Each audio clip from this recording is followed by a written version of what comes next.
عقدة من لساني يفقهوا قولي. أحمدك اللهم يا مجيب كل سائل، والصلاة والسلام على من هو أفضل الوسائل، وعلى آله وأصحابه ذوي الفضائل. أما بعد، فأعوذ بالله من الشيطان الرجيم. بسم الله الرحمن الرحيم. محمد رسول الله، صدق الله العظيم، وصدق رسوله النبي الكريم الأمين. إن الله وملائكته يصلون على النبي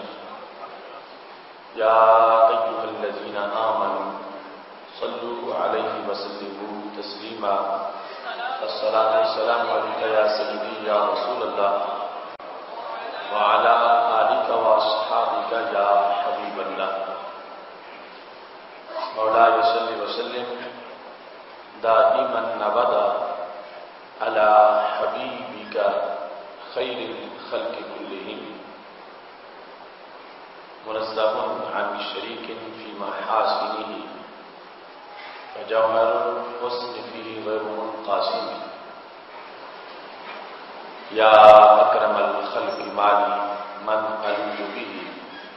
سواك عند حلول الحادث العممي. رب صل وسلم دائما أبدا على حبيبك خير الخلق كلهم. اللہ تبارک و تعالی جل جلالہ وعم نوالہ وتم برہانہ وعظم شانہ کی حمد و ثنا، اور حضور سرور کائنات، مفخر موجودات، زینت بزم کائنات، دستگیر جہاں، غم گسار زماں، سید سرورہ، حامی بے کساں، قائد المرسلین، خاتم النبیین، احمد مصطفیٰ جناب محمد مصطفیٰ صلی اللہ علیہ وآلہ واصحابہ وبارک وسلم کے دربار گوہر بار میں ہدیہ درود و سلام عرض کرنے کے بعد، وارثان منبر و محراب، ارباب فکر و دانش، نہایت ہی معزز و محتشم حضرات و خواتین، سامعین و ناظرین، رب ذوالجلال کے فضل اور توفیق سے ادارہ صراط مستقیم پاکستان کے زیر اہتمام ہم سب کو 15ویں سالانہ قام دین کورس میں شرکت کی سعادت حاصل ہو رہی ہے۔ آج ہماری گفتگو کا موضوع ہے رسول اللہ صلی اللہ علیہ وسلم کی شجاعت۔ میری دعا ہے رب ذوالجلال ہم سب کو سیرت نبوی صلی اللہ علیہ وسلم کا فہم عطا فرمائے، اور اس کے مطابق ہمیں اپنے کردار کی تعمیر کی توفیق عطا فرمائے۔ ہمارے آقا صلی اللہ علیہ وسلم کی سیرت طیبہ کا ہر باب بڑا روشن ہے۔ آپ کے فضائل، خصائل اور کمالات جس جہت سے بھی ان کو دیکھا جائے، ایک نئی تجلی آپ کے اوصاف حمیدہ میں نظر آتی ہے، اور آپ کے کمالات، فضائل کی کہکشاں نظر آتے ہیں۔ سیرت کے موضوعات میں سے رسول اللہ صلی اللہ علیہ وسلم کی شجاعت ایک بڑا اچھوتا اور اہم موضوع ہے۔ میری دعا ہے رب ذوالجلال ہمیں سیرت کے اس سبق کا صدقہ رسول اللہ صلی اللہ علیہ وسلم کی صورت کا دیدار کرائے اور سب کی روح کی تشنگی کو دور فرمائے۔ شجاعت کا وصف انبیاء کرام علیہ السلام کے اوصاف میں سے اہم ترین وصف گردانا گیا۔ جتنے بھی انبیاء کرام علیہ السلام دنیا میں جلوہ گر ہوئے وہ سارے کے سارے اشجاع تھے۔ شجاعت کی سپرلیٹو ڈگری، نہایت شجاع اور بہادر، کیونکہ ہر دور کا ہر زمانے میں رب ذوالجلال نے جن کو ہمارے آقا صلی اللہ علیہ وسلم سے پہلے نبوت پہ سرفراز کیا انہیں بھی وصف شجاعت انتہائی درجے کا عطا فرمایا، کیونکہ نبی کا براہ راست رابطہ اور اس کا جو سامنا ہوتا ہے وہ مخلوق سے ہوتا ہے، اور نبی کا کام یہ ہے کہ وہ مخلوق کو خالق کی طرف بلائے، خالق کا پیغام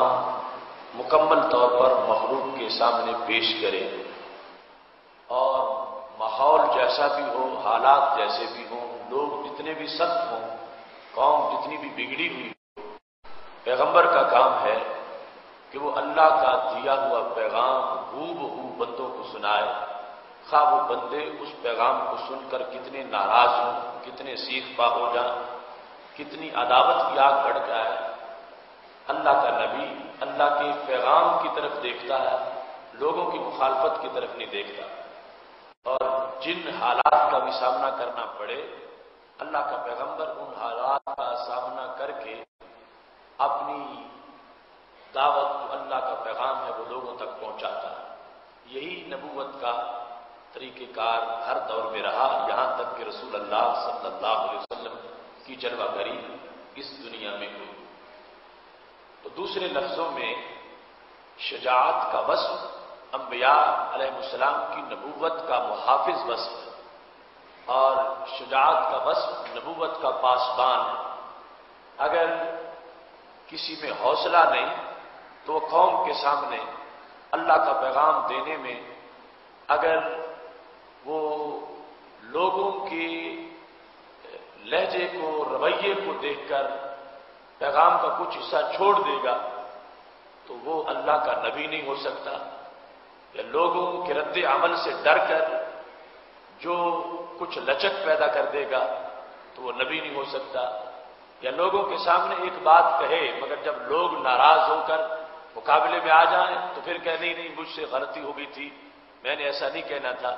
اللہ کے نبی کی ایسی شان نہیں ہوتی۔ ہر دور میں جتنے انبیاء کرام علیہ السلام آئے ہیں وہ اپنے اپنے دور کے بہادر ترین انسان تھے، انہوں نے رب ذوالجلال کا پیغام اس انداز میں پہنچایا ہے کہ ان کے سامنے کسی کی مخالفت اور کسی کی سرکشی کو پیش نظر کبھی نہیں رکھا گیا، انہوں نے رب ذوالجلال کی رضا کو پیش نظر رکھتے ہوئے اپنا پیغام دیا ہے،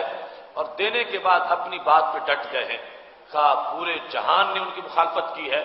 انہوں نے کسی کی دشمنی اور عداوت کی طرف دھیان نہیں کیا، اور جو کہا ہے سو کہہ دیا ہے، اور اس پر انہوں نے اپنی آخری سانس تک اپنے دیے ہوئے پیغام پر پہرا دیا ہے۔ اس سے یہ پتہ چلتا ہے کہ شجاعت نبوت کا لازمی وصف ہے، نبی کے لیے شجاع ہونا لازمی ہے، اور اس واسطے رب ذوالجلال نے ہر نبی کو شجاعت عطا فرمائی، اور ہر نبی اپنے دور کا اشجع الناس قرار پایا۔ اپنے دور کے جتنے لوگ ہیں ان میں سے وہ نبی شجاع ترین ہوتے تھے، اور یہ مقام ہے ہمارے آقا صلی اللہ علیہ وسلم کا کہ باقی انبیاء کرام علیہ السلام تو اشجع الناس ہیں، اور ہمارے آقا صلی اللہ علیہ وسلم اشجع الانبیاء علیہ السلام ہیں۔ باقی انبیاء کرام علیہ السلام لوگوں میں سے شجاع اور اور ہمارے نبی علیہ السلام نبیوں میں سے بھی سب سے زیادہ شجاع ہیں، یعنی وہ عام لوگوں کے لحاظ سے باقی انبیاء کرام علیہ السلام کی یہ صفت اور یہ وصف ان کا ہے، اور ہمارے آقا صلی اللہ علیہ وسلم کا یہ وصف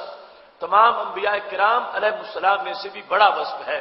ہر نبی شجاع ہوتا ہے، ہر دور کا نبی اس دور کا اشجع شجاع ترین انسان ہوتا ہے، حضرت آدم علیہ السلام سے لے کر حضرت عیسیٰ علیہ السلام تک۔ اگر اس بات کا بھی کوئی گزٹ تیار کیا جائے اور میرٹ بنایا جائے تو رب ذوالجلال نے وصف شجاعت میں نبیوں میں سے جس کو پہلا مقام عطا فرمایا ہے وہ ہمارے آقا حضرت محمد مصطفیٰ صلی اللہ علیہ وسلم۔ غیر انبیاء میں سے انبیاء شجاع ہیں، شجاع ترین ہیں، اشجع ہیں، اور ان میں سے ہمارے آقا صلی اللہ علیہ وسلم انبیاء کرام علیہ السلام میں سے بھی سب سے زیادہ شجاعت کے وصف سے موصوف اور متصف ہونے والے ہیں۔ اس سلسلہ میں قرآن مجید برہان رشید میں انبیاء کرام علیہ السلام کی شجاعتوں کا ذکر موجود ہے، کس طرح انہوں نے جاں فشانی کے ساتھ اور بلند حوصلوں کے ساتھ پیغام دیا، پوری اقوام مقابلے میں آتی رہی، بڑی سزا، بڑے مقابلے ہوتے رہے اور بڑی سختیوں کا سامنا کرنا پڑتا رہا، مگر اللہ کے پیغمبر انہوں نے اپنے اجسام پر تشدد تک برداشت کر لیے، مگر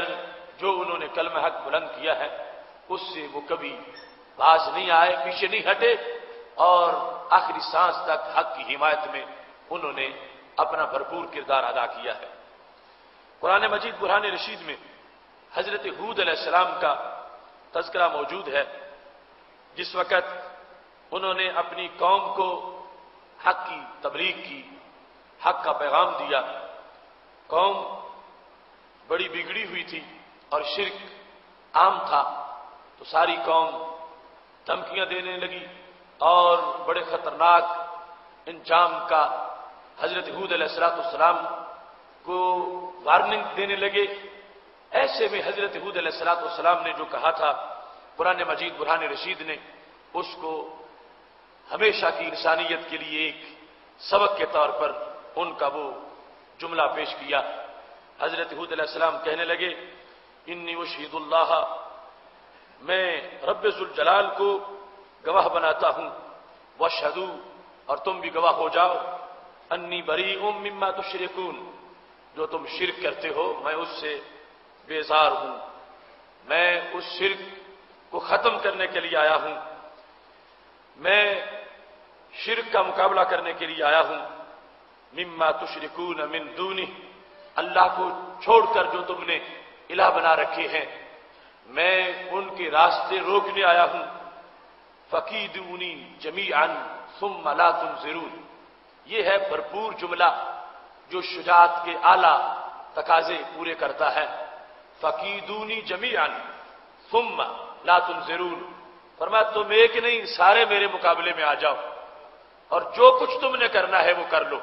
کیدونی جمیعا، میرے ساتھ لڑائی کرنی ہے، مجھے تم شہید کرنا چاہتے ہو، جو کرنا چاہتے ہو، ثم لا تنظرون، مجھے ایک منٹ کی بھی مہلت نہ دو، جلدی کر لو جو کچھ کرنا ہے، میں اپنی کی ہوئی بات نہیں چھوڑوں گا اور اپنا پیغام تمہارے تک پہنچاتا رہوں گا۔ یہ بھرپور اور روکدار اور گرجدار لہجہ تھا حضرت ہود علیہ السلام کا، یعنی تبلیغ میں کوئی معذرت خواہانہ رویہ نہیں تھا، کوئی اس طرح کی اپیل کی صورتحال نہیں تھی کہ جب سارے تقاضے نرمی کے پورے کر دیے اور قوم پھر بھی شرک کی طرف جا رہی تھی تو آپ نے فرمایا کیدونی جمیعا، صرف ایک نہیں تم سارے میرے مقابلے میں آؤ اور تم نے جو کچھ کرنا ہے اور جتنے تیر اور جتنے ستم تم نے آزمانے ہیں میرا بدن تمہارے سامنے تیار ہے۔ ثم لا تنظرون، میں تم سے کوئی نرمی کا تقاضا نہیں کرتا، میں تم سے مہلت نہیں مانگتا، اور میں یہ نہیں کہوں گا کہ وہ جو تم نے میرے ساتھ سختی کرنی ہے اور تشدد کرنا ہے ٹھہر جاؤ، ایک دن، ایک مہینہ یا ایک سال، اور تم نے جو کرنا ہے وہ میرے ساتھ کرو، میں اپنی بات کو پیش کرتا رہوں گا کہ خدا ایک ہے اور میں اس کا بھیجا ہوا رسول ہوں۔ ایسے ہی جس وقت حضرت موسیٰ علیہ السلام بنی اسرائیل کو فرعون کی غلامی سے نجات دلوا کے لے جا رہے تھے اور فرعون نے پیچھے اپنی فوج چھوڑ دی. ادھر جس وقت سورج طلوع ہو رہا تھا تو دونوں لشکروں کا آمنا سامنا ہو گیا. آگے سمندر تھا اور پیچھے فرعون کی فوج تھی، اور درمیان میں حضرت موسیٰ علیہ السلام اور آپ کے ساتھ وہ لاکھوں کی تعداد میں لوگ تھے جن کو آپ رہا کروا کے لے جا رہے تھے. اب جس وقت ایسی صورتحال ہوئی تو لوگ لاکھوں کی تعداد میں ہونے کے باوجود ڈر گئے. حضرت موسیٰ علیہ السلام کے ساتھی اور کہنے لگے انا لمدرکون، ہم تو پکڑے گئے، اب مارے جائیں گے، بچ نہیں سکیں گے، کیونکہ آگے سمندر ہے، اس میں جائیں گے تو ویسے ڈوب جائیں گے، اور اگر کھڑے رہیں گے تو پیچھے سے فوج آ گئی ہے فرعون کی، وہ ہمیں پھر گرفتار کر لے گی اور پھر ہمیں غلامی کی زنجیروں میں جکڑ دے گی، اب تو ہم بچ نہیں سکتے. جب 100% چانسز بظاہر ختم ہو چکے تھے اور قوم پوری نڈھال ہو چکی تھی، پھر بھی حضرت موسیٰ علیہ السلام نے گھبراہٹ کی بات نہیں کی بلکہ شجاعت کی بات کی ہے. کہنے لگے کلا ان معی ربی سیہدین، کوئی بات نہیں، میرے ساتھ میرا رب ہے، وہ رستہ نکالے گا، ہم نکل جائیں گے، ہم بچ جائیں گے. اور پھر ایسے ہی ہوا، آگے ان کے لیے سمندر میں رستہ بن گیا اور وہ اس سے پار ہوئے. تو یہ انداز ہے رب ذوالجلال نے جو عطا کیا ہے انبیاء کرام علیہ السلام کو. انبیاء کرام علیہ السلام شجاعت کے اعلیٰ مرتبے پہ فائز ہوتے ہیں، اور پھر ان میں سے جو سب سے بڑی شجاعت ہے وہ ہمارے آقا حضرت محمد مصطفیٰ صلی اللہ علیہ وسلم کی شجاعت ہے. اور اس پر دلیل یہ ہے کہ باقی تمام انبیاء کرام علیہ السلام جو ہیں ان کی جو امت تھی اس کا دائرہ محدود تھا، انہیں مخصوص ایریے میں پیغام دینے کے لیے بھیجا جاتا تھا، انہیں مخصوص وقت کے لیے دعوت دینے کے لیے بھیجا جاتا تھا، ان کی ممکنہ عداوت کا علاقہ محدود ہوتا تھا. جن کو بھیجا ہی ایک گاؤں کے لیے کیا ہے تو ان کی مخالفت بھی ایک گاؤں میں ہوگی، جن کو بھیجا ہی ایک علاقے کے لیے گیا ہے تو ان کی مخالفت بھی ایک علاقے میں ہوگی، اور وہ مقابلہ بھی ایک علاقے والوں کا کریں گے، اور ان کی طاقت جو ہے وہ ایک علاقے کے سرکشوں پر حاوی اور غالب ہوگی. اور جن کو رب ذوالجلال نے پوری روئے زمین کے لیے بھیجا ہے پھر ان کو طاقت بھی پوری روئے زمین کے سرکشوں کے مقابلے میں زیادہ عطا فرمائی ہے. اس واسطے یہ ماننا پڑے گا کہ ہر پیغمبر اپنی قوم کے شجاع ترین ہے، مگر تمام انبیاء کرام علیہ السلام میں اگر شجاعت کے لحاظ سے بھی پہلا نمبر دیکھنا ہے تو وہ ہمارے آقا حضرت محمد مصطفیٰ صلی اللہ علیہ وسلم کا ہے. کیونکہ باقی قوم انبیاء کرام علیہ السلام آئے تو صرف ایک قوم کے لیے آئے، ایک قوم، خواہ وہ قوم ایک ضلع میں ہے، ایک ڈویژن میں ہے، ایک ملک میں ہے، ایک بستی میں ہے، وہ صرف ایک قوم کے رسول ہوتے تھے. اور ہمارے آقا صلی اللہ علیہ وسلم کو رب ذوالجلال نے لاکھوں کروڑوں قوموں کا رسول بنایا ہے. تو جن کو ایک قوم کے لیے بھیجا ان کی شجاعت ایک قوم کے لحاظ سے ہے، ایک قوم کا مقابلہ کرنے کی طاقت، اور جن کو کروڑوں اقوام کے لیے بھیجا ہے ان کو شجاعت بھی کروڑوں اقوام کے مقابلے کی عطا فرمائی ہے. حضرت عبداللہ بن عباس رضی اللہ تعالیٰ عنہ قرآن مجید برہان رشید کی اس آیت کی تشریح کرتے ہوئے وما ارسلنا من رسول الا بلسان قومہ ارشاد فرماتے ہیں، طبرانی میں ان کے یہ جملے موجود ہیں، کہتے ہیں رب ذوالجلال نے لفظ رسول جب بیان کیا اور اس کے بعد کہا الا بلسان قومہ، ہم نے ہر رسول کو اپنی قوم کی زبان کے ساتھ بھیجا. یہ نہیں کہا کہ ہم نے ہر رسول کو قوموں کی زبانوں کو دے کر بھیجا، کیونکہ ایک رسول ایک قوم کا رسول ہوتا تھا اور وہ بولی ان کو دے دی جاتی تھی. ہر رسول کو ایک قوم کی طرف بھیجا جاتا رہا. لیکن جب ہمارے آقا صلی اللہ علیہ وسلم کی باری آئی ہے تو قرآن کہتا ہے وما ارسلناک الا کافۃ للناس بشیرا ونذیرا، کہ اے نبی ہم نے آپ کو ایک قوم کے لیے نہیں، ہم نے پوری انسانیت کے لیے رسول بنا کے بھیجا ہے. اور پھر اس میں وہ لوگ بھی ہیں جو اس وقت پیدا ہو چکے ہیں، وہ جنہوں نے دوسری صدی میں پیدا ہونا تھا، وہ جنہوں نے قیامت تک پیدا ہونا تھا، وہ تمام انسانیت جو ہے اس کے لیے ہمارے محبوب علیہ الصلوۃ والسلام کی رسالت عام اور جہانگیر رسالت جو ہے اس کے لحاظ سے رب ذوالجلال نے حوصلہ بھی اتنا دیا اور جگرا بھی اتنا دیا، اتنی قوت برداشت، اتنی طاقت اور شجاعت کہ رسول اللہ صلی اللہ علیہ وسلم نے اس دور کے جو سب سے سخت لوگ تھے اور جو اجڑ طبقہ تھا اور جو ابو جال جیسے لوگوں کی پتھریلی طبیعتیں تھیں، ان کے سامنے بھی جس وقت حق کی بات کی ہے تو اتنے روب سے بات کی ہے کہ وہ اپنی قوموں کے سردار ہمارے نبی علیہ الصلوۃ والسلام کے سامنے کانپتے نظر آتے تھے۔ اور اس وقت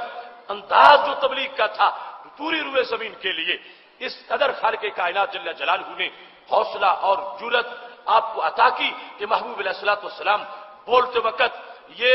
گھبراہٹ محسوس نہیں ہوئی کہ میں بول رہا ہوں، یہ جملہ اگر عراقی سنے گا تو اس کا رد عمل کیا ہوگا، اگر اس جملے کو یمنی سنے گا تو اس کا رد عمل کیا ہوگا، اگر اس جملے کو شام کا بندہ سنے گا تو اس کا رد عمل کیا ہوگا، اس جملے کو اگر ہند اور پاک و ہند کا انسان سنے گا تو اس کا رد عمل کیا ہوگا۔ آخر جن کو یہ ہے کہ میری بات پہنچے بھی ضرور اور پہنچے تو لوگ اس کو قبول بھی کریں اور آگے میری بات کا انکار نہ ہو اور اس سے سرکشی نہ کی جائے، اب حکمت پیش نظر ہے اور پھر یہ ساری صورتحال سامنے ہے کہ ایسا نہ ہو کہ میرے جملے ہواؤں کی نظر ہو جائیں اور کل ان کو کوئی قبول کرنے والا نہ ہو اور سخت طبیعتیں ان جملوں کو مسترد کرتی رہیں۔ میرے محبوب علیہ الصلوۃ والسلام کا حوصلہ کتنا عالی اور عزم کتنا بلند تھا کہ ایک ایک خطبے میں پوری روئے زمین کو سامنے رکھا ہے اور اپنے عہد کا انسان نہیں قیامت تک کے انسان کو سامنے رکھ کر میرے محبوب علیہ الصلوۃ والسلام نے بغیر کسی جھجک کے، بغیر کسی خطرے کے اور بغیر کسی خوف کے اور بغیر کسی کی مخالفت کا لحاظ کیے ہوئے اس انداز میں دین کو پیش کیا ہے کہ حجاز سے لے کر دنیا کے آخری کونے تک اور اس وقت سے لے کر قیامت تک کے سارے انسانوں کو سامنے رکھ کر نبی علیہ الصلوۃ والسلام نے جو گفتگو کی ہے تو پتہ چلتا ہے کہ آپ کی طبیعت مبارک اتنی ان لوگوں کے اثر سے آزاد ہے کہ جیسے بچوں کو سمجھاتے وقت ایک عام انسان کو یہ کوئی ایسا ان بچوں کا روب نہیں کہ میں کہہ رہا ہوں تو یہ آگے سے تبصرہ کیا کریں گے، ان کا میرے اوپر رد عمل کیا ہوگا۔ میرے محبوب علیہ الصلوۃ والسلام نے پوری انسانیت کو اور پورے روئے زمین کو اور قیامت تک کے لوگوں کو ان کی نرم اور سخت طبیعتوں کو سامنے رکھ کر اس انداز میں حوصلے سے گفتگو کی ہے کہ کہیں کوئی خوف کلام میں محسوس نہیں ہوتا کہ سرکار کسی علاقے کے سرکشوں سے ڈر کر کوئی جملہ دب کے بول رہے ہو کہ اس زمانے کے لوگ میرے خلاف کھڑے نہ ہو جائیں۔ اس انداز میں پیغام توحید دیا ہے اور اس انداز میں حق کا اعلان کیا ہے اور اس انداز میں عرش کے فیصلوں کو زمین تک پہنچایا ہے اور اس انداز میں رب ذوالجلال کی امانت کو بندوں تک پہنچایا ہے کہ ساری کائنات کے لوگوں کو سامنے رکھ کر محبوب علیہ الصلوۃ والسلام نے پیغام دیتے وقت حق یہ ادا کیا ہے کہ ان کروڑوں اربوں انسانوں میں سے کسی ایک کی سختی کو طبیعت میں ملحوظ خاطر یوں نہیں رکھا کہ اس سختی کی وجہ سے کوئی جملہ دب کے بول رہے ہوں، ان سب کو اپنی نگاہ کے نیچے رکھ کے اگر پھر بھی دھیان رکھا ہے تو رب ذوالجلال کے دیے ہوئے پیغام کا دھیان رکھا ہے۔ کتنی جامع نبوت اور کتنی جامع شجاعت ہے ہمارے آقا صلی اللہ علیہ وسلم کی۔ قوم جب ٹکراتی ہے اور نظریات کا جب تصادم ہو جاتا ہے تو بڑے بڑے لوگوں کے جگر پگھل جاتے ہیں۔ جہاں پر کیا کچھ نہیں ہوا، رسول اللہ صلی اللہ علیہ وسلم جب فاران کی چوٹی سے پر کھڑے ہو کر دعوت حق دیتے ہیں، مخالفت کا بازار گرم ہو جاتا ہے، رستوں میں کانٹے بھی بچھائے جاتے ہیں، گلے میں کپڑا ڈال کے معاذ کھینچا بھی جاتا ہے، صحابہ کو باندھ باندھ کر ان پہ تشدد بھی دشمنوں کی طرف سے کیا جاتا ہے، پھر اللہ کے حکم پر اور حکمت کے پیش نظر وطن بھی چھوڑنا پڑ جاتا ہے، پھر بدر کی دہلیز پر دستک بھی ہوتی ہے، پھر خندق کے معاملات بھی ہیں اور حنین اور احد کے ہم ہمیں بھی ہیں، اور پھر غزوات سے مکمل مسلسل بھری ہوئی سیرت بھی ہے، اول سے لے کر آخر تک ہر سانس میں ہمارے محبوب علیہ الصلوۃ والسلام کی سیرت کو اگر کوئی دیکھے گا ایک لمحہ بھی ایسا نہیں ہوگا جس کو کوئی جرأت اور استقامت کے لحاظ سے جہاں کسی کو کوئی کمی نظر آتی ہو۔ ہمارے محبوب علیہ الصلوۃ والسلام کی پوری صورت اس بات کی گواہی دے رہی ہے کہ رب ذوالجلال نے واقعی ان کو نبیوں میں سے بھی سب سے بڑے ویسٹ انسان بنایا ہے۔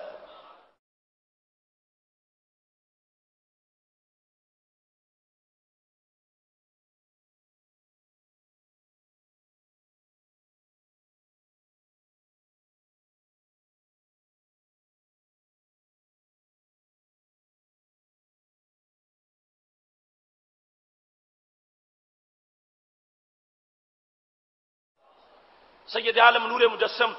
شفیع معظم صلی اللہ علیہ وسلم کی جو جہانگیر بعثت ہے اس وقت بھی سارے لوگوں کے لیے دعوت،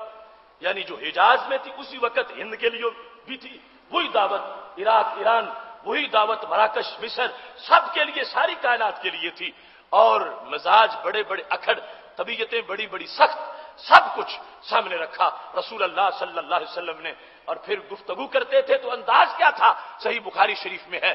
فرمایا مجھے میرے رب نے کچھ صفتیں ایسی دی ہیں جو میرے سوا کسی نبی کو بھی نہیں دی۔ ان میں سے ایک صفت کیا ہے؟ فرمایا نصرت بالرعب مسیرۃ شہر، مجھے میرے رب نے اتنا رعب عطا فرمایا ہے کہ میں یہاں بیٹھا ہوں، میرے دشمن جو اتنے دور ہیں کہ 1 مہینہ گھوڑا دوڑے تو وہاں پہنچ سکتا ہے، فرمایا وہ میرے رعب سے کانپتے نظر آتے ہیں۔ مجھے رب نے ایسی جرأت دی، ایسا رعب دیا، نصرت بالرعب مسیرۃ شہر، 1 مہینے کی مسافت دور بیٹھا ہوا دشمن وہ بھی یوں سمجھتا ہے جیسے میری تلوار کے نیچے ہو اور میرا رعب اس پہ طاری ہو چکا ہے۔ یہ رسول اللہ صلی اللہ علیہ وسلم کے خاص اوصاف میں سے یہ آپ کی رعب، آپ کی شجاعت، آپ کی دلیری، قوت اور بہادری، خالق کائنات جل جلالہ نے جو مردانگی اور جو اوصاف عطا فرمائے ہیں، یہ ساری طرف جو ہمیں انسانی صفتیں بکھری ہوئی نظر آتی ہیں اور کمالات کوئی کہیں کوئی کہیں، کوئی اولیاء میں پھر انبیاء کرام علیہ السلام کے کمالات، اگر ان سب کو سمیٹ کے ایک گلدستہ تیار کیا جاتا ہے تو اس گلدستے کو حضرت محمد مصطفیٰ صلی اللہ علیہ وسلم کے مکمل سیرت سے تعبیر کیا جاتا ہے۔ اس سلسلہ میں صحابہ کرام علیہ رضوان کی گواہیاں بڑی اہم گواہیاں ہیں کہ جو ساتھ موجود رہے اور موجود تھے مسجد نبی شریف کے پرامن ماحول میں بھی، اور موجود تھے برستے تیروں میں ساتھ، موجود تھے حجر میں بھی اور ساتھ رہے سفر میں بھی، اپنوں کے جھلمٹ میں بھی سرکار کے ساتھ رہے اور دشمنوں کے حملوں میں بھی سرکار کے ساتھ رہے۔ وہ صحابہ کرام علیہم رضوان، ان کی گواہیاں بڑی عظیم گواہیاں ہیں اس معاملے میں بھی، اور انسان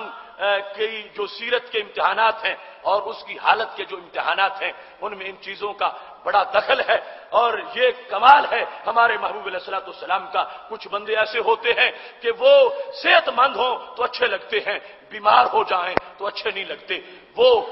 گھر میں ہوں آرام کیا ہو تو اچھے لگتے ہیں، سفر میں ہوں تو پھر اچھے دکھائی نہیں دیتے۔ کچھ وہ لوگ ہیں جب بز میں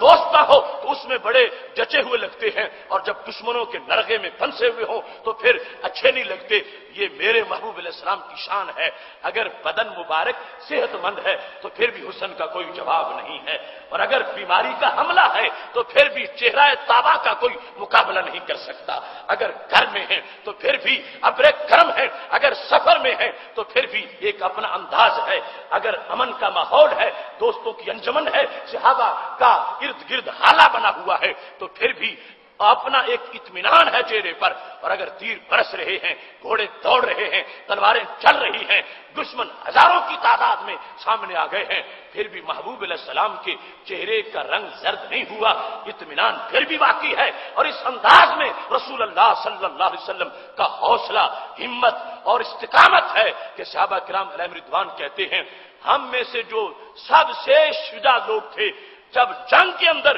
ہمیں پناہ لینا پڑ جاتی تھی کہ اب کہیں بچاؤ کریں اپنا، تو ہم سرکار کے پیچھے ہو کے اپنے آپ کو بچاتے تھے۔ یعنی اس انداز میں وہ قد مبارک جو عرش سے بھی افضل ہے اور جو مقدس ہے، جو نرم ہے، جو معطر ہے، جو منور ہے، وہ شجاعت میں اتنا بڑا کردار ہے میرے محبوب علیہ الصلوۃ والسلام کا کہ حضرت علی رضی اللہ تعالی عنہ جیسے شیر خدا خود اس بات کا اعلان کرتے ہیں کہ جب جنگوں میں ہم محبوب علیہ الصلوۃ والسلام کے ساتھ ہوتے ہیں، کچھ مقامات ایسے بھی آ جاتے ہیں کہ جب ہم سے بات بڑھ رہی ہوتی ہے، اگر ہمیں سہارا ملتا ہے تو سرکار کے جسم پاک کا سہارا ملتا ہے۔ اس سلسلہ میں طبرانی اور نسائی شریف میں یہ بات موجود ہے، مسند امام احمد میں بھی اس کو روایت کیا گیا ہے۔ حضرت علی رضی اللہ تعالی عنہ یہ کہتے ہیں انا کنا اذا اشتد البأس ومرت الحدق، جب جنگ تیز ہو جاتی اور آنکھیں سرخ ہو جاتی، ومرت الحدق، جب آنکھیں جنگ کر کر کے ہماری سرخ ہو جاتی اور حملے دشمنوں کے بڑے تیز ہو جاتے، تو کیا ہوتا؟ اتینا برسول اللہ صلی اللہ علیہ وسلم اور اتینا برسول اللہ صلی اللہ علیہ وسلم وہو اقربنا الی العدو. ایسے میں جب ہم دیکھتے کہ بڑا معاملہ سخت ہو گیا ہے، ہم نبی علیہ الصلوۃ والسلام کے پاس لائے جاتے تو ہمیں پتا چلتا یہ سامنے دشمن ہے، اور جہاں ہم لڑ رہے ہیں ہم سمجھتے تھے کہ ہم فرنٹ پر ہیں اور ہم شدید مقابلہ کر رہے ہیں، لیکن جب ہم سرکار کو دیکھتے تو سرکار ہم سے کہیں آگے دشمن کے سامنے نظر آتے. ہم اپنے آپ کو پیچھے پاتے، اپنے نبی علیہ السلام کو اپنے سے آگے پاتے. ہم جب سرکار کو دیکھتے تو نبی علیہ السلام دشمن کے سر تک پہنچ چکے ہوتے. یعنی عملاً جہاد کرتے ہوئے ہمارے نبی علیہ الصلوۃ والسلام کی شجاعت ہے. اتنے شیر دل صحابہ وہ اس بات کی گواہی دے رہے ہیں کہ اگرچہ تلواریں چلانا ہمیں آتا ہے اور ہماری بہادری کے ترانے دنیا پڑتی ہے، مگر ہم جن کی بہادری کو بہادری کہہ رہے ہیں کہ جس وقت ہم سمجھتے تھے کہ اب صورتحال بڑی گمبھیر ہو گئی ہے، اس وقت اگر ہمیں اپنے سے آگے کوئی حملہ کرتا نظر آتا تھا تو وہ ذات حضرت محمد مصطفیٰ صلی اللہ علیہ وسلم کی ذات گرامی ہوتی تھی. ایسے ہی صحابہ کرام علیہم رضوان کے اقوال میں حضرت برا رضی اللہ تعالیٰ عنہ، برا بن عازب، ان کا یہ قول موجود ہے، کہتے ہیں کننا واللہ اذا مر البأس نتقی بہ، کہ جب جنگ تیز ہو جاتی تھی تو ہم سرکار کے ذریعے سے بچتے تھے. نتقی بہ یعنی لڑتے لڑتے جب ہم سمجھتے کہ ہر طرف سے حملہ ہو گیا ہے اور اپنی تلواروں کے زور پر ہم نہیں بچ سکتے، دائیں سے بھی حملہ ہے، بائیں سے بھی، آگے سے بھی، پیچھے سے بھی، ایسے میں یعنی جنگ کے اندر چھوٹے چھوٹے سہارے کی بھی تلاش ہوتی ہے. آدمی لڑتے وقت یہ سمجھتا ہے میرا دایاں ونگ مضبوط ہو، بایاں ونگ مضبوط ہو، آگے اچھے لوگ ہوں، پیچھے مضبوط لوگ ہوں تاکہ میری حفاظت رہے. صحابہ کہتے ہیں وفا شیاری تو ہمارے اندر کوٹ کوٹ کے بھری ہوئی ہے، مگر اسلام کی سربلندی کے لیے اپنی حفاظت بھی ضروری ہے اور پھر آگے حملہ کرنا ضروری ہے. فرماتے جب حالات اتنے گمبھیر اور سخت ہو جاتے کہ ہمیں لگتا کہ اب ہم بچ نہیں سکتے، اس وقت ہم نبی علیہ السلام کے قریب چلے جاتے. سرکار خود بھی بچتے، ہمیں بھی تلواریں چلا کے بچاتے. یعنی یہ انداز ہے رسول اللہ صلی اللہ علیہ وسلم کی رسالت کا. ایسا نہیں ہے کہ لوگوں کو بھیج دیں، خود پیچھے بیٹھے رہے اور لوگ جو ہیں وہ اپنا کردار ادا کریں. یہاں صحابہ کرام علیہم رضوان ان کو بارہا نبی علیہ الصلوۃ والسلام کا یہ انداز نظر آیا. سید عالم نور مجسم شفیع معظم صلی اللہ علیہ وسلم خود تلواروں کے ساتھ اپنا ہی دفاع نہیں کر رہے، صحابہ کا بھی کر رہے ہیں. اپنی تلواروں سے صحابہ کرام علیہم رضوان تلواروں کی آڑ میں یعنی ان کو محفوظ کیا ہے اور بچایا ہے. اور صحابہ کہتے ہیں ہم میں سے ہر ایک شیر دل انسان بہادری کا ایک حوالہ قرار پایا ہے. ہم لڑے ہیں، دشمنوں کے چھکے چھڑا دیے ہیں. ہم نے ایک نے 10 کا 20 کا بلکہ بعض مقامات پر سینکڑوں ہزاروں کا مقابلہ کیا ہے، مگر ہماری شجاعت جو ہے اس سے کہیں زیادہ شجاعت جو نظر آئی ہے تو وہ رسول اللہ صلی اللہ علیہ وسلم کی شجاعت ہے کہ جن کی شجاعت کا ہم اندازہ نہیں کر پائے کہ رب ذوالجلال نے کس قدر عظیم شجاعت محبوب علیہ السلام کو عطا فرمائی ہے. ایسے ہی جس وقت حنین کی جنگ تھی، اور حنین کی جنگ بھی بڑی عجیب جنگ تھی، یعنی حوازن سے تھی اور وہ بڑے ماہر تھے تیر اندازی کے. شدید ترین ان کی فورس تھی تیر اندازی کی. جیسے آج سمجھتے ہو کہ جس ملک کی فضائی فوج وہ فضائی حیثیت مضبوط ہے تو اس کو بری افواج پر برتری مل جانا بڑا آسانی سے ہے. تو اس وقت تیر اندازی کا یہ مقام تھا. حوازن بڑے شدید تیر انداز تھے. صحابہ کرام علیہم رضوان نے جب ان سے مقابلہ کیا تو کہتے ہیں چند لمحوں میں اتنے تیر ہمیں لگے، ہر انسان زخمی ہو گیا، 20 30 زخم لگ گئے. ایسے میں جب شدت سے حوازن کی طرف سے تیر اندازی ہو رہی تھی صحابہ کی پوزیشنیں متاثر ہو گئی. رسول اللہ صلی اللہ علیہ وسلم میدان جنگ میں کھڑے ہیں، کوئی زخمی ہو کے صحابی دائیں گر گئے ہیں، کوئی بائیں گر گئے ہیں، کوئی کسی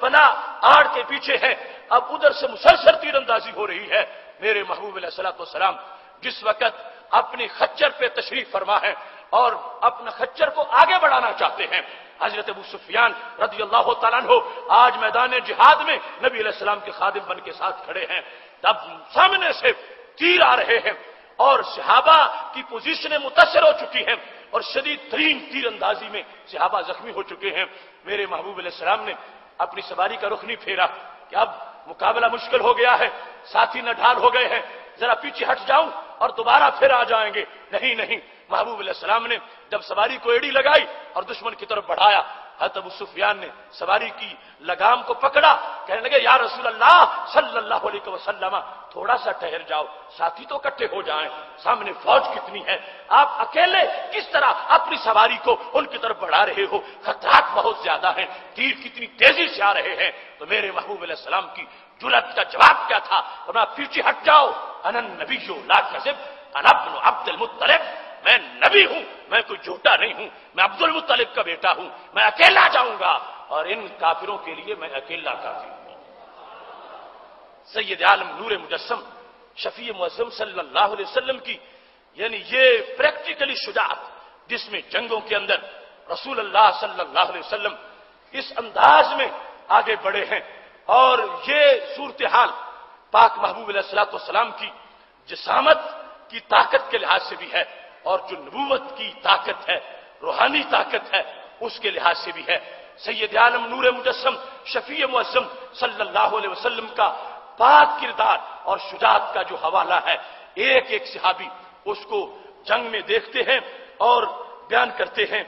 ایسے ہی حضرت سعد بن ابی وقاص رضی اللہ تعالی عنہ اور دیگر صحابہ کے مختلف حوالہ جات موجود ہیں۔ حضرت انس بن مالک رضی اللہ تعالیٰ عنہ کہتے ہیں کان رسول اللہ صلی اللہ علیہ وسلم احسن الناس واجود الناس واشجع الناس، 3 سپرلیٹو ڈگریاں استعمال کی۔ فرمایا اگر حسن دیکھنا ہے تو ہمارے نبی علیہ السلام جیسا کوئی حسین نہیں ہے۔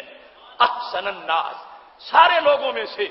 جو سب سے زیادہ حسین ہیں وہ ہمارے محبوب علیہ الصلوۃ والسلام ہیں۔ پھر فرمانے لگے اگر یہ دیکھنا ہے کہ سب سے زیادہ کرم کس کا ہے،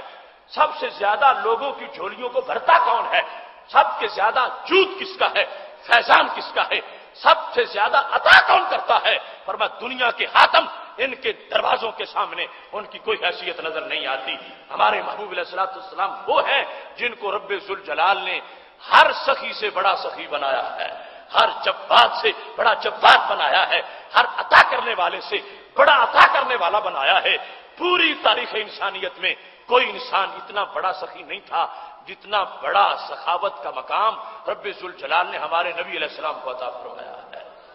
اس ایک حدیث میں جہاں یہ حسن کی پہلی ڈگری سرکار کی اور جود کی پہلی ڈگری سرکار کی صلی اللہ علیہ وسلم کی، وہاں حضرت انس بن مالک رضی اللہ تعالی عنہ کہتے ہیں میں نے یہ بھی دیکھا کہ رسول اللہ صلی اللہ علیہ وسلم کان اشجع الناس، اتنا شجاع میں نے کسی کو نہیں دیکھا جتنی بہادری رب نے ہمارے نبی علیہ السلام کو عطا فرمائی ہے۔ پھر بطور خاص ایک واقعہ پیش کیا۔ حضرت انس بن مالک رضی اللہ تعالیٰ عنہ کہتے ہیں، بخاری مسلم دونوں میں یہ حدیث شریف موجود ہے، کہتے ہیں ایک دن رات کا وقت تھا تو مدینہ شریف میں گھبراہٹ طاری ہو گئی، مطلب یہ کہ کچھ آوازیں ایسی آئیں جیسے دشمنوں نے حملہ کر دیا، کوئی کرائن ایسے تھے۔ اب رات کا وقت تھا، سناٹا تھا، اندھیرا تھا، اور یہ جب محسوس ہو رہا تھا کہ کوئی دشمن کی فوج آ گئی ہے تو ہم صحابہ اکٹھے ہوئے کہ کوئی اس طرح دستہ تشکیل دیں جو جا کے پتہ کرے کہ معاملہ کیا ہے۔ اور بڑا خطرناک مسئلہ تھا کہ رات ہے، پہاڑیوں کے پیچھے پتہ نہیں کتنی فوج قریش کی آ گئی ہے اور کون سے دشمن یہودی اکٹھے ہو گئے ہیں۔ ہم سوچ رہے تھے کہ ہم جائیں اور جا کے پتہ کریں۔ کہتے ہیں ہم تیار ہو کے جب جتھا صحابہ کا نکلا تو ہمیں آگے سے ایک سوار آتا محسوس ہوا رات میں اندھیرے میں۔ ہم نے کہا یہ کون آ رہا ہے؟ صحابہ سمجھ رہے تھے کہ ہمارے محبوب علیہ السلام کاشانہ نبوت میں آرام فرما ہے اور ہم سرکار کو تکلیف نہیں ہونے دیں گے، خود جا کے پتہ کر کے آتے ہیں کہ کون سی فوج آ گئی ہے جس نے رات کو چڑھائی کر دی ہے۔ تو کہنے لگے ہم جب آگے بڑھے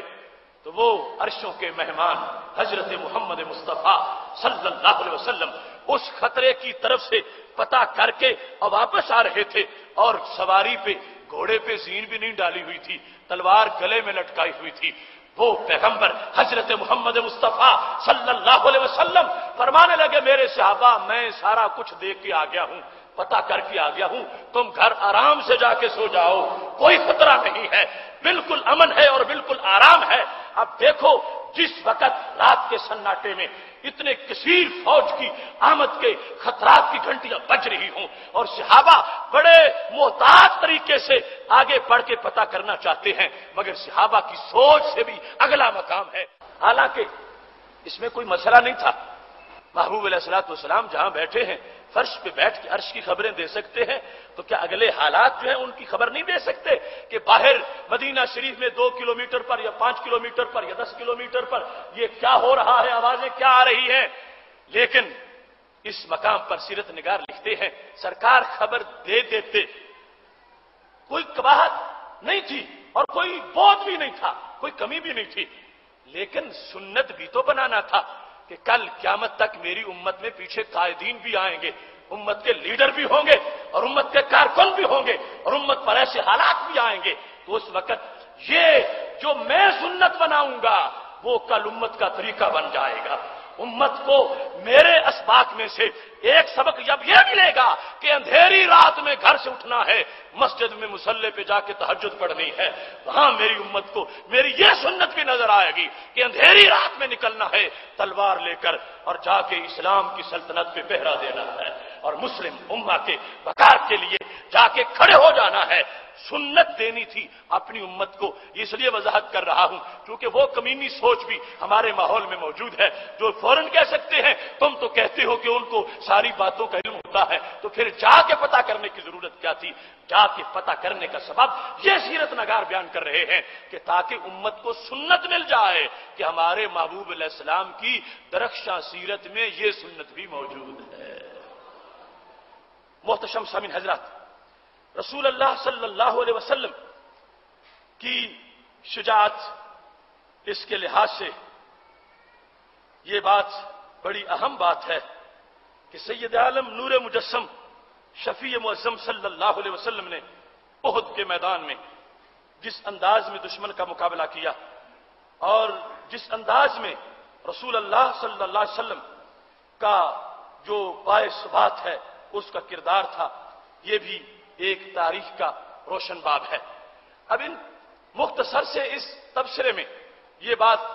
سب سے پہلے ذہن میں رہے کہ رسول اللہ صلی اللہ علیہ وسلم کو رب ذوالجلال نے جو جرأت دی ہے، حوصلہ دیا ہے، ہمارا یقین ہے جب بدر کے لیے میٹنگ ہو رہی تھی اور محبوب علیہ الصلوۃ والسلام کو اگر بطور فرض وہ جواب ملتا جو حضرت موسیٰ علیہ السلام کو ملا تھا، قوم نے کہا تھا فاذهب انت وربك فقاتلا انا هاهنا قاعدون، تم بھی جاؤ تمہارا رب، تم جا کے لڑو، ہم یہاں بیٹھنے والے ہیں۔ یہ جواب بطور فرض اگر ملتا میرے نبی علیہ الصلوۃ والسلام کا اکیلا بازو کفار کے مقابلے کے لیے کافی تھا، لیکن یہاں پر صحابہ تو اپنی طرف سے یہ عشق پیش کر رہے تھے، محبوب حکم دو ہم گھوڑوں سمیت سمندروں میں چھلانگیں لگائیں گے، دنیا کا کنارہ ختم ہو جائے گا، ہمارا جذبہ ختم نہیں ہوگا۔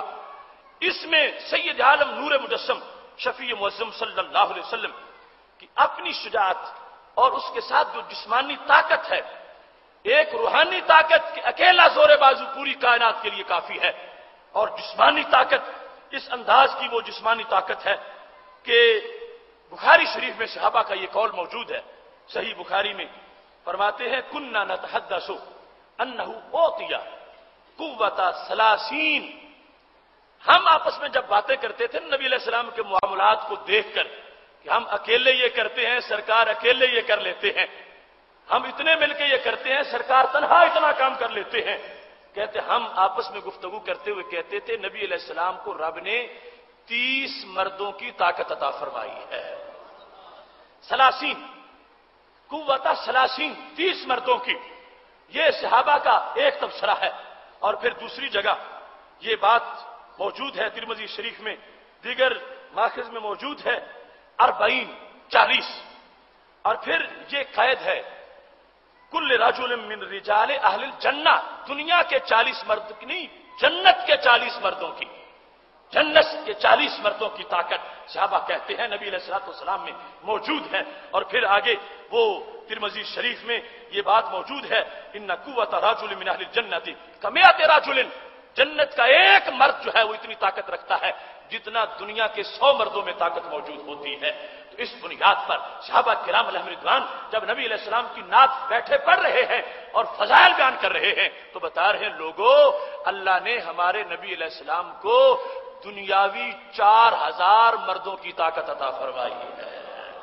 یعنی یہ جسمانی طاقت اس انداز کی، اس لحاظ سے بھی کوئی تک نہیں بنتا کہ آج کوئی کہتا پھر وہ ہم جیسے ہیں، ہم ان جیسے ہیں۔ ایک ایک ہوتا ہے، 4000 ہوتے ہیں۔ تو میرے محبوب علیہ الصلوۃ والسلام کی جسمانی طاقت، وہ 4000 افراد کی طاقت صحابہ بیان کر رہے ہیں، اور اس جسم میں جو نبوت کا زور ہے اور جو نبوت کی پاور ہے اس کے لحاظ سے تو کروڑ مقابلے میں ہو تو پھر بھی اس کی کوئی حیثیت نہیں ہے۔ یہ محبوب علیہ الصلوۃ والسلام کی شخصیت اور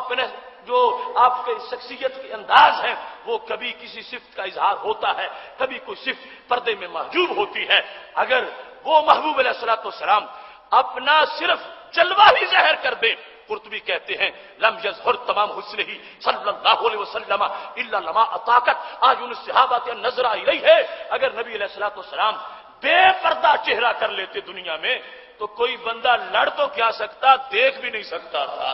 یعنی جو دیکھنے آتا جل کے راکھ ہو جاتا۔ اتنا نبی علیہ السلام کے نور کی حرارت اور اس نور کی تجلی اتنی تھی کہ کوئی سامنے آ کر پل بھر دیکھنے کی طاقت نہیں رکھ سکتا تھا،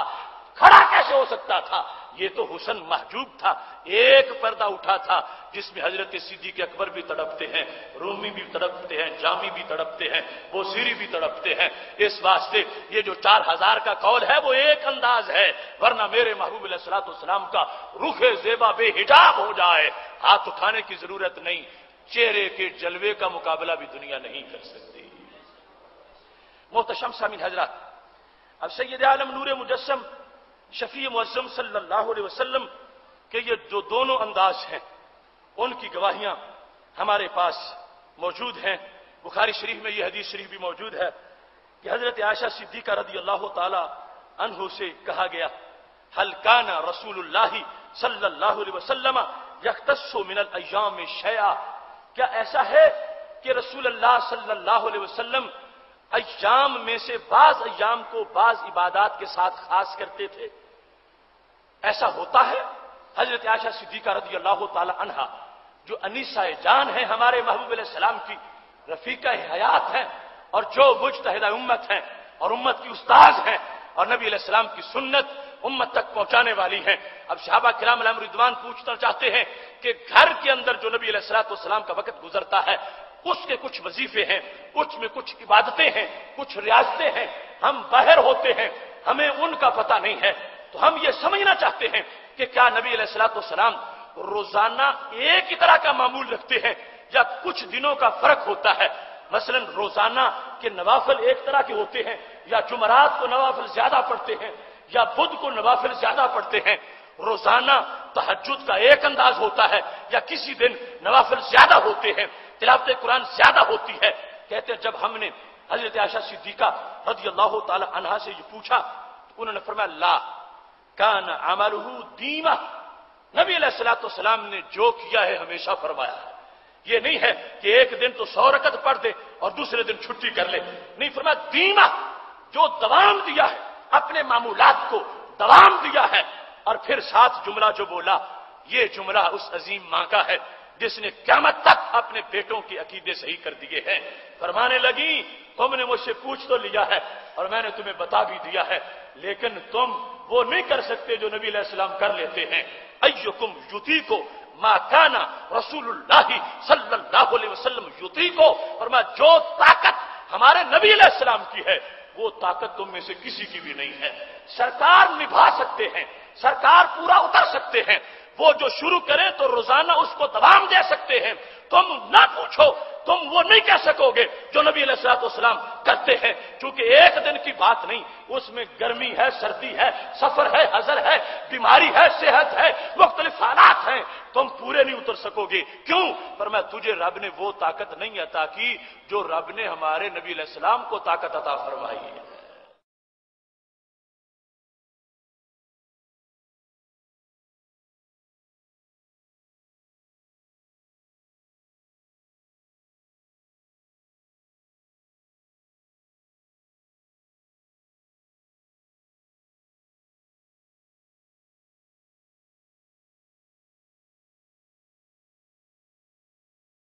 ام المومنین کی یہ گواہی اور نبی علیہ الصلوۃ والسلام کی معمولات، عبادات اور ریاضات، اس کے لحاظ سے اس دوسری حدیث کو سمجھنا بھی آسان ہو جاتا ہے جو ایک دوسرے درس میں ہم وہ یہ شان رسالت ہے ذرا ہوش سے بول اس میں گزر چکی ہے کہ جب حضرت عائشہ صدیقہ رضی اللہ تعالی عنہا سے صحابہ نے عبادات کے بارے میں پوچھا تھا تو وہاں ایک دوسرا جو پس منظر تھا تو وہ اس لیے تھا کہ صحابہ ابھی آغاز کرنا چاہتے ہیں اور سرکار وہ کام آگے سے اپنے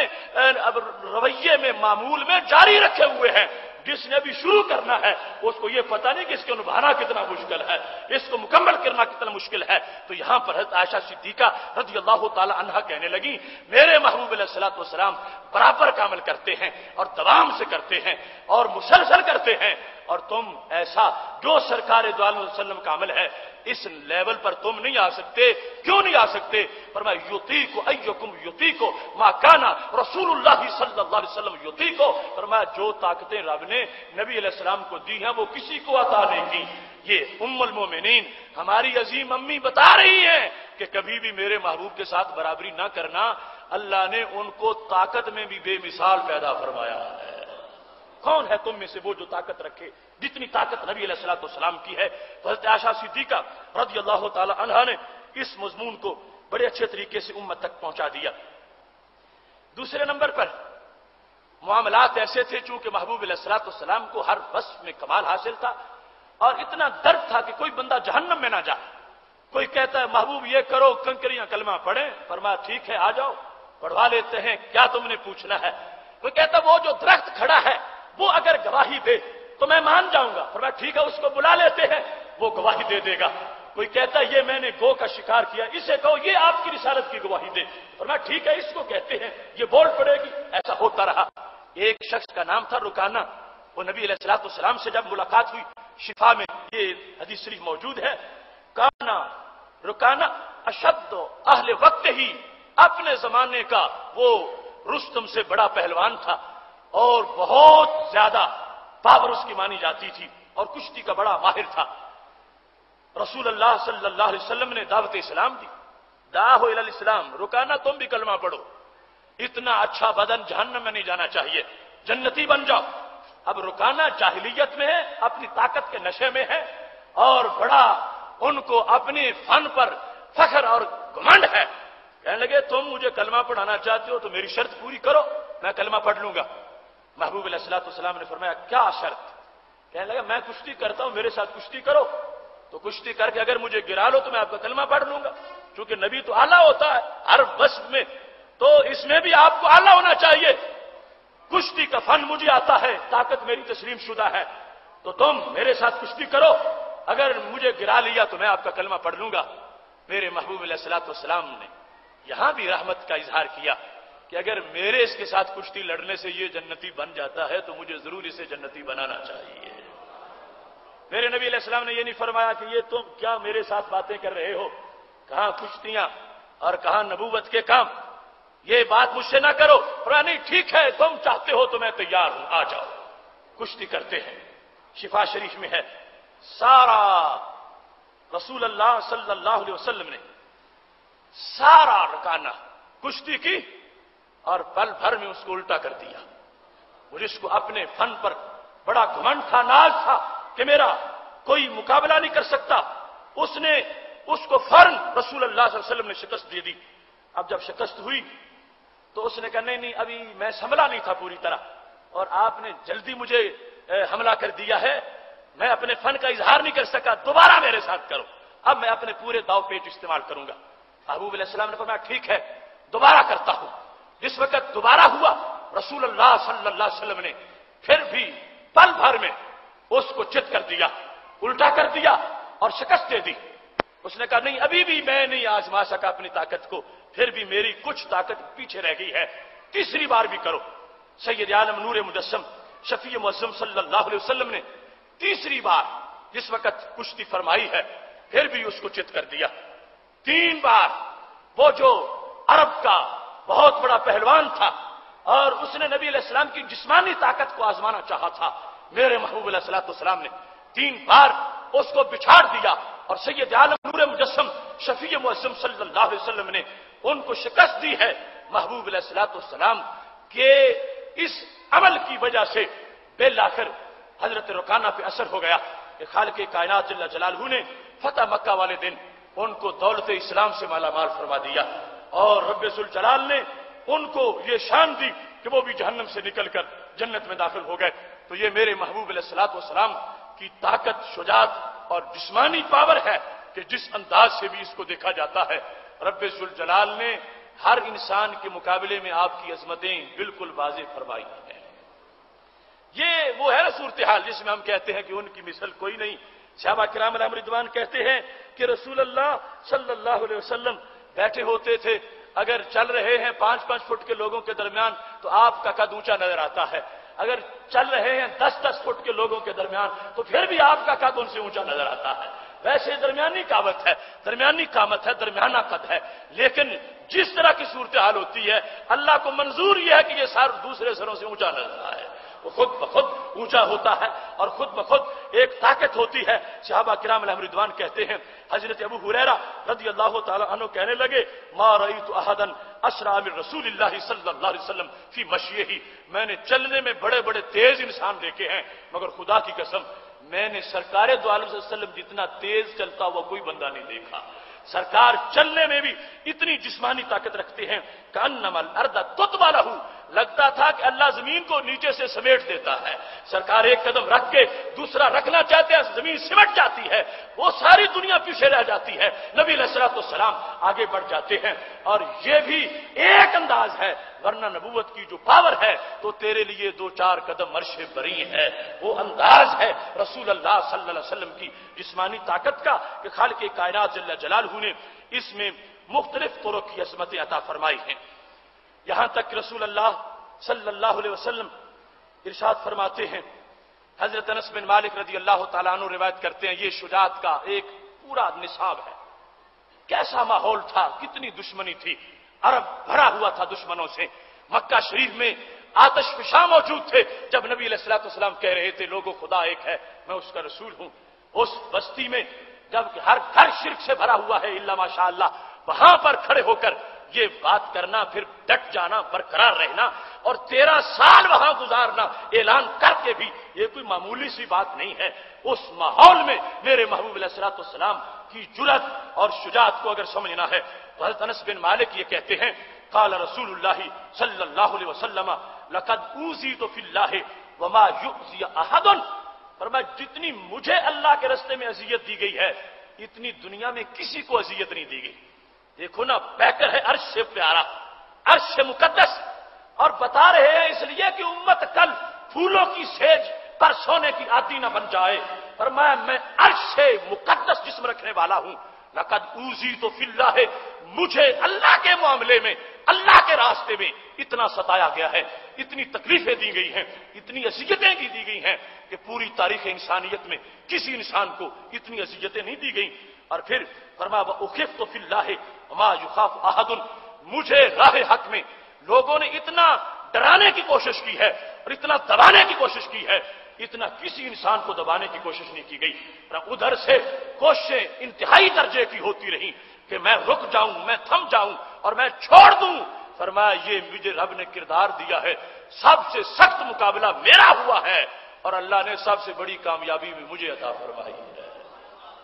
وہ انداز کتنا عجیب انداز تھا کہ جس وقت جناب ابو طالب کے بعد دوسرا وفد آ گیا قریش مکہ کا۔ پہلا وفد آیا، کہنے لگے ابو طالب تمہارے بھتیجے نے ہمارے بتوں کی بڑی بے عزتی کی ہے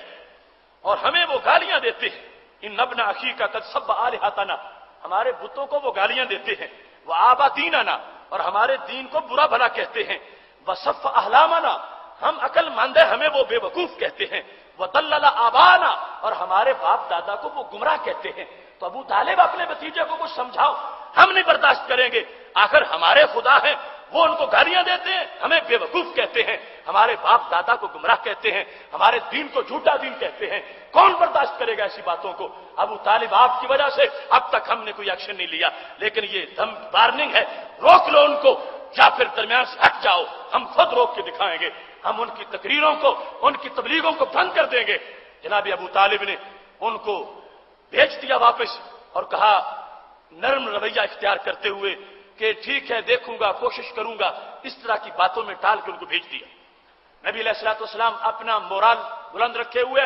وہی زور تبلیغ، وہی جوش خطابت، وہی انداز بیان توحید اور وہی بتوں کی جو انکار کی تقریریں ہیں اور مذمت کی جاری ہیں۔ کچھ دن گزرے، قریش مکہ نے کہا ہمارے جانے کا تو کوئی فائدہ نہیں ہوا، ہم تو دھمکی دے کے آئے تھے، وارننگ دے آئے تھے، ابو طالب نے کچھ بھی نہیں کیا اور ان کا بھتیجا ویسے ہی ہمارے خلاف تقریریں کر رہا ہے۔ اب سارے قبیلوں کے نمائندے اکٹھے ہو کے جناب ابو طالب کے پاس چلے گئے اور کہنے لگے ابو طالب یہ آخری بار ہے، اس کے بعد ہم نہیں آئیں گے، آخری بار ہے، تمہارے بھتیجے نے اس حد تک ہمیں مجبور کر دیا ہے، اب یا وہ رہیں گے یا ہم رہیں گے، اگر چاہتے ہیں کہ وہ اس زمین پہ زندہ رہیں تو پھر چپ کر جائیں، آج کے بعد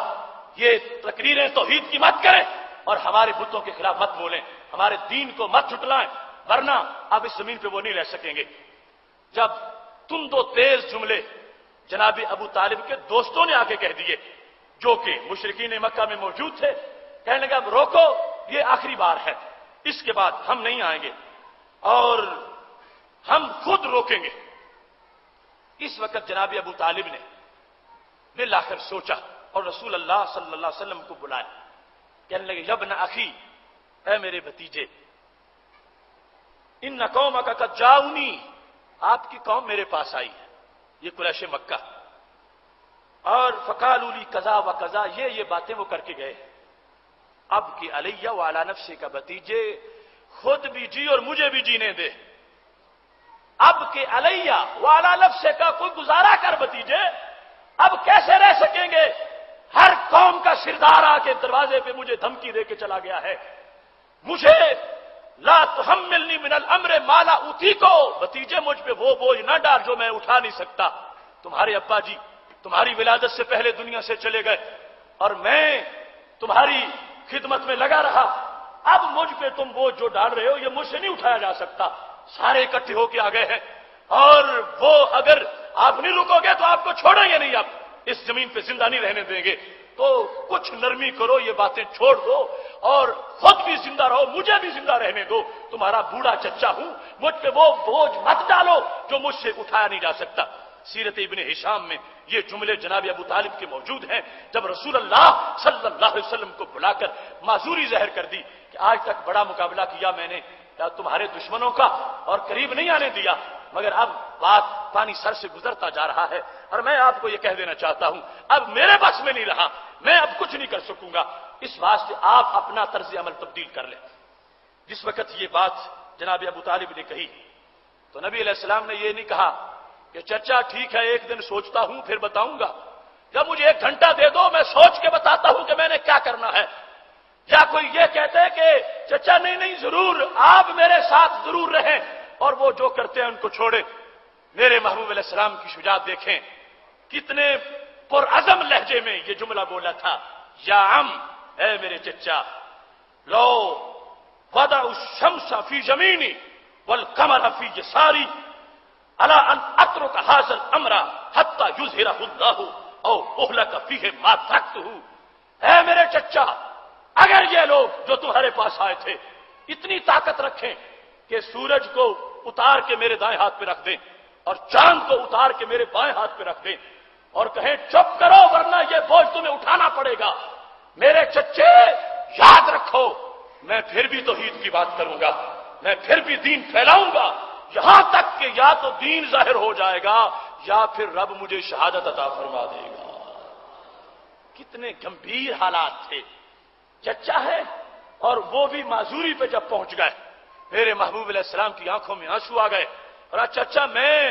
کوئی تمہارے سہارے پہ تو نہیں چل رہا، یعنی انداز گفتگو کا یہ تھا، فرمایا یہ جو کرنا چاہتے ہیں کریں، یہ تو چھوٹی چھوٹی دھمکیاں جو انہوں نے دی ہیں ان کی دست رس میں نہیں کہ سورج اتار کے لے آئے، اگر یہ بھی ہوتا تو میں پھر بھی رکنے والا نہیں تھا، سورج رکھتے میرے ہاتھ پہ، چاند رکھتے میرے ہاتھ پہ، مجھے دبا دینا چاہتے، روک دینا چاہتے، میں پھر بھی رکنے والا نہیں تھا، اس واسطے کہ میں نے جو عزم کیا ہے یا تو پوری دنیا پر اسلام کا جھنڈا لہرا کے رہوں گا یا پھر اللہ کے راستے میں شہید ہو جاؤں گا۔ جناب ابو طالب نے جب عظیم بھتیجے کی یہ تقریر سنی، فرمانے لگے ٹھیک ہے میرے بھتیجے، آج کے بعد میں بھی آپ کو نہیں مجبور کروں گا، یہ جو کچھ آج کہا یہ تو کہہ بیٹھا، اس کے بعد میں نہیں کہوں گا کہ تم چھوڑو اپنی پالیسی کو اور چھوڑو اپنے رستے کو، وہ جو کرنا چاہتے ہیں وہ کرتے رہیں، میں آپ کو مجبور نہیں کروں گا۔ میں نے آپ کا جذبہ دیکھ لیا، میں نے آپ کی جرأت دیکھ لی، اور میں نے آپ کی ہمت دیکھ لی، لہذا اس کے بعد میری طرف سے یہ جملہ نہیں بولا جائے گا جو آج میں نے بڑی مجبوری سے بولا۔ تو یہ میرے محبوب علیہ الصلوۃ والسلام کی جرأت، استقامت اور ہمت ہے کہ پورا ماحول آتش فشاں تھا، یہ اس ماحول میں 13 سال تک اور پھر 10 جا کے مدنی زندگی میں حق بات کا اعلان کر رہے تھے، اور ہر طرف یہ فیضان چھوڑ رہے تھے، برہم ہوں بجلیاں یا ہوائیں خلاف ہوں، کچھ بھی ہو اہتمام گلستہ کریں گے ہم۔ محبوب علیہ الصلوۃ والسلام کی یہ شجاعت بڑا تفصیلی مضمون ہے،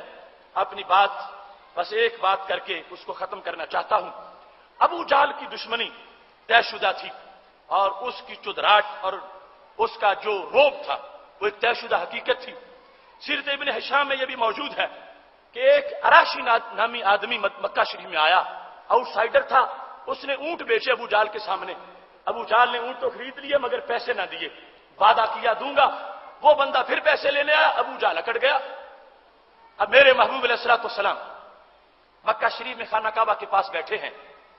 کہ اراشی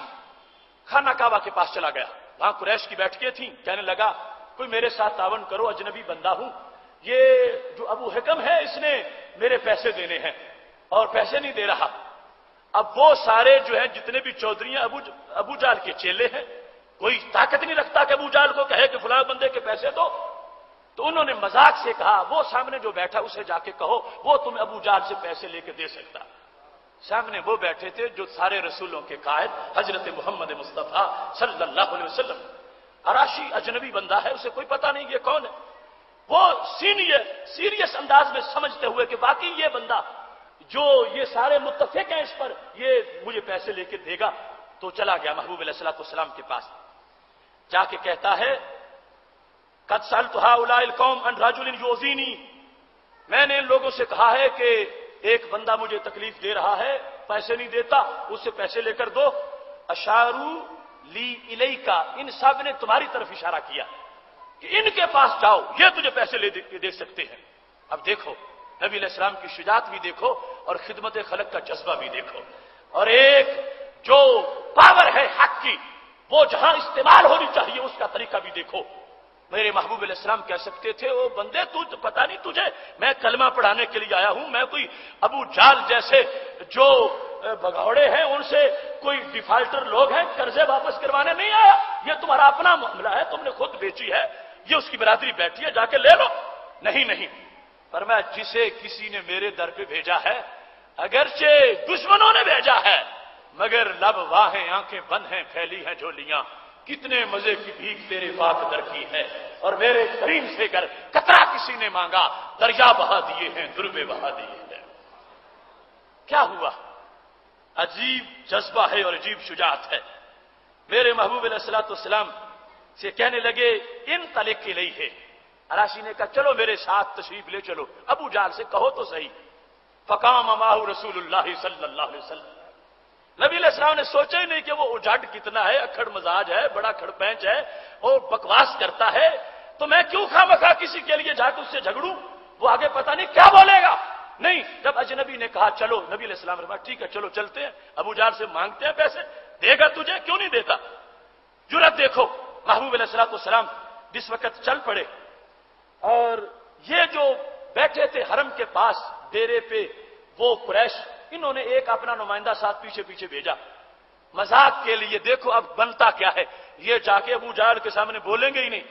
بولیں گے تو بڑا دھیما دھیما بولیں گے، اور آگے پتا وہ کیا کہے گا، مذاق ان کا اڑائے گا۔ اپنا صحافی نمائندہ انہوں نے ساتھ بھیج دیا کہ دیکھنا منظر کیا بنتا ہے۔ اب ایک اراشی ہے جس نے اپنے پیسے لینے، اور دوسرے عرشوں کے مہمان اور نبیوں کے سردار حضرت محمد مصطفیٰ صلی اللہ علیہ وسلم ہے، اور تیسرا وہ نمائندہ پیچھے پیچھے جا رہا ہے کہ ہوتا کیا ہے۔ چلتے چلتے ابو جہل کا گھر آ گیا۔ جب ابو جہل کا گھر آیا تو نبی علیہ الصلوۃ والسلام جب پہنچے تو آواز نہیں دی، ضرب علیہ بابہ، زور سے دستک دی دروازے پر۔ جب دستک ہوئی، آخر ایک تو ہاتھ بھی نبی علیہ السلام کا ہے اور دوسرا ابو جہل کے دروازے پہ کبھی دستک دی کسی نے اس طرح نہیں، وہاں تو بڑے ادب سے درخواستیں کرتے ہیں. لوگ کہتے تھے سید الوادی، یہ پوری وادی کا سردار ہے. بڑے ادب سے بولتے تھے اور یہ پابندیاں لگائی ہوئی تھی کہ ابو جہل سے بات کرتے ہوئے بات اونچی نہیں کرنی، آہستہ بولنا ہے. ابو جہل کو تو تھا کہ جو آتا ہے دروازے پر سہما سہما آتا ہے. اب دستک جو دور سے دی ہمارے محبوب علیہ الصلوۃ والسلام نے، تو اس کو گھبراہٹ طاری ہو گئی کہ پتہ نہیں آج کون میرے دروازے پہ دستک دے رہا ہے. یہ اراشی کہتے ہیں جو قرض لینے والے تھے. فخرج الیہ وما فی وجہہ من رائحہ، فوراً باہر آیا اور چہرے کا رنگ اڑا ہوا تھا. ابو جہل باہر آیا، وما فی وجہ من رائحہ، مطلب یہ کہ چہرے میں خون نام کی کوئی چیز نظر نہیں آتی، رنگ فک ہو چکا تھا، رنگ اڑ چکا تھا. جب باہر آ گیا، چونکہ اس سے پہلے جس وقت دروازہ کھٹکھٹایا تو اس نے پوچھا تھا من ھذا، دروازے پہ کون ہے؟ تو نبی علیہ السلام نے فرمایا محمد صلی اللہ علیہ وسلم. فاخرج الیہ، میں محمد ہوں، آ میرے پاس جلدی آ جا. فاخرج الیہ، باہر دفع ہو. محمد صلی اللہ علیہ وسلم اپنا نام بولا اور فرمایا فاخرج الیہ، نکل میرے پاس جلدی پہنچ. اب وہ باہر آیا تو رنگ اڑا ہوا تھا کہ آج میری پتہ نہیں کیا گرفت ہو گئی ہے. سید عالم نور مجسم شفیع معظم صلی اللہ علیہ وسلم نے جس وقت اس کی طرف دیکھا اور اس پر روب طاری ہو چکا تھا سرکار کا، فرمایا آتے حاضر رجل حق کا، اس بندے کے پیسے نکال، جس سے تو نے اونٹ خریدے یہ چکر لگا رہا ہے، تو اس کے پیسے کیوں نہیں دیتا؟ آتے حاضر رجل حق کا. اب وہ گھمنڈ اور تکبر والا ابو جہل بالکل موم جامے کی طرح بن چکا تھا اور کوئی بہانہ اس کو یاد نہ آیا. کہتا نہیں کل دے دوں گا، پرسوں دے دوں گا، اقرار کرتا ہوں. نہیں، کہتا ایک سیکنڈ ٹھہر جاؤ. فوراً گیا، پیسے اٹھا کے لایا اور اس حقدار کو دیے. اور دنیا نے دیکھا کہ رب ذوالجلال نے ابو جہل جیسے اکھڑ اور اس جیسے سخت مزاج لوگ اگر سوسائٹی میں پیدا کیے ہیں تو جن کو ان کی طرف رسول بنا کے بھیجا ہے ان کو شجاعت بھی سب سے زیادہ عطا فرمائی ہے. رنگ اڑا ہوا تھا، پیسے دے دیے. اب جس وقت واپسی ہوئی، یہ تین بندے ہیں. وہ جو آؤٹ سائڈر تھا پیسے لے کے پھر چلا گیا حرم کے پاس. اب قریش مکہ منتظر ہیں کہ بنتا کیا ہے. کہا بتاؤ اب کیا ہوا؟ اس نے کہا یہ پیسے لے آؤ. کہا یہ کیسے ہو سکتا ہے؟ ابو جہل نے نہیں دیے ہوں گے، کہیں اور سے لائے ہو، تمہیں انہوں نے اپنی طرف سے دے دیے ہیں. کہنے لگا نہیں، ابو جہل سے لے کے انہوں نے دیے ہیں. وہ تو کانپ رہا تھا ان کے سامنے آنکھ نہیں اٹھا سکا. تو عرب چودھریوں کو بڑی تشویش ہوئی، ہمارا لیڈر اتنا ڈرپوک نکلا کہ ان کے سامنے وہ کھڑا نہیں ہو سکا. کہنے لگے راشی تم جھوٹ بولتے ہو، ہم اپنے نمائندے کا انتظار کرتے، وہ آئے تو پھر اس سے پوچھتے. اتنے میں وہ صحابی بھی آ گیا. بتا کیا ہوا، پیسے یہ کہاں سے ملے؟ اس نے کہا پیسے ابو جہل نے دیے. کہا کیسے؟ انہوں نے جا کے کیا کہا؟ اس نے کہا انہوں نے دروازہ کھٹکھٹایا، اندر سے نے پوچھا کون ہو؟ انہوں نے کہا محمد. فاخرج الیہ، میں محمد ہوں صلی اللہ علیہ وسلم، جلدی باہر نکل. کہتا میں نے اپنی آنکھوں سے دیکھا اس کی سانکھ، ابو جہل کی سانس بھی اکڑ چکی تھی. اے عرب لیڈروں،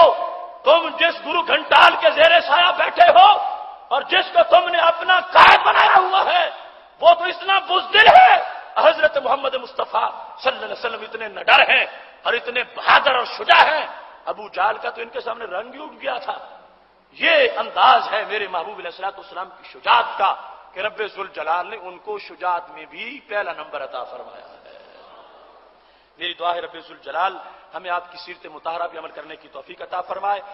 ربنا اتمم لنا نورنا واغفر لنا انك على كل شيء قدير. یا قاضی الحاجات اقض حاجاتنا، یا شافی الامراض اشف مرضانا، یا دافع البلیات ادفع عنا شر الظالمین والفاسقین. یا اللہ ہماری اس نشست کو اپنے دربار میں قبول فرما. اے اللہ اس سیرت کا صدقہ ہمیں نبی علیہ السلام کی صورت کی دید کی توفیق عطا فرما. یا الہ العالمین سب کے حال پہ رحم فرما. اے اللہ ہماری اس حاضری کو اپنے دربار میں قبول فرما. اے اللہ گناہ گاروں کے گناہوں کو معاف فرما، مقروضوں کو قرض سے نجات عطا فرما، پریشان حال لوگوں کی پریشانیوں کو دور فرما، سب کی دینی دنیاوی مشکلات کو حل فرما. یا الہ العالمین رسول اللہ صلی اللہ علیہ وسلم کے عظیم مرتبہ کے طفیل ہمارے اس کورس کو اپنی طرف سے مزید عظمتیں عطا فرما. جتنے حضرات و خواتین اس میں شریک ہیں اے اللہ سب کو اپنی طرف سے قدم قدم پر لاکھوں ثواب عطا فرما. میرے مولا سب کی دلی نیک تمنائیں پوری فرما. جو بیمار ہیں ان کو شفا عطا فرما، جو بے روزگار ہیں ان کے روزگار میں برکتیں عطا فرما، انہیں حلال روزگار عطا فرما، جو بے اولاد ان کو نیک اولاد عطا فرما، جو اولاد نرینہ سے محروم ہیں ان کو اولاد نرینہ عطا فرما، جو اصحاب اولاد ہیں ان کو اپنی اولاد کی صحیح تربیت کی توفیق عطا فرما۔ وصلی اللہ تعالی علی حبیبہ خیر خلقہ سیدنا و مولانا محمد و آلہ و اصحابہ اجمعین۔